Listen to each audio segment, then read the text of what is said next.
Me võiks püüda kuidagi ausamad ja ratsionaalsemad olla, et kõik, mida me räägime, teeme ja kirja paneme, et me mõtleme ka seda ja käitume selle järgi, mitte et me mängime lolli vastavalt sellele, kes meie vastas on, poliitikutele räägime ühte lugu, ametnikele teist, huvigruppidele kolmandat ja lõpuks ei ole mitte keegi rahul, sest me ei ole üksteisega ausad. Mina soovitan tulla välja oma võib-olla ammuste mõtetega, mis korduvad, kuulata teiste mõtteid ja siis tegelikult natukene sünteesida, mis nendes mõtetes on ühistosa, mis on erinevust. Sest selle pinnalt ju tekibki selline Eesti tulevikuvisioon. Ja teisalt ma soovitan olla hästi nõudlik kogu selle strateegia koostamise osas. Ja nõudlik ka, et kui ta üks hetk on valmis, mis sellest siis saab. Ehk hoida järge, küsida infot või üldse aidata kaasa sellele, et see info oleks igale ühele, igal hetkel ükskõik mis kohas jälgitav.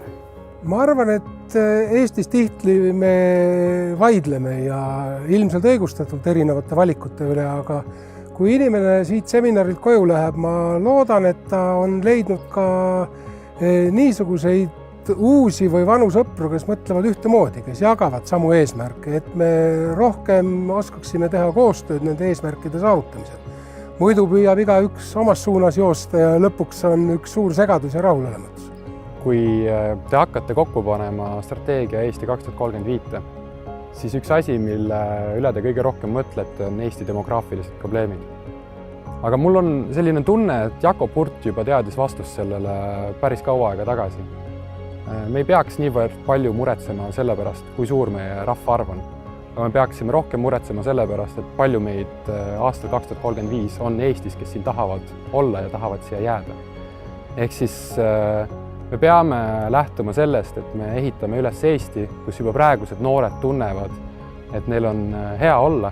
Nad tahavad siia enda pere luua, nad tahavad siin tööd teha, nad tahavad siin enda äriettevõtteid luua.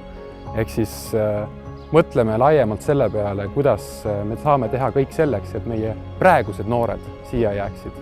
Ja siis küll siis nemad juba tegelevad demograafiliste probleemidega.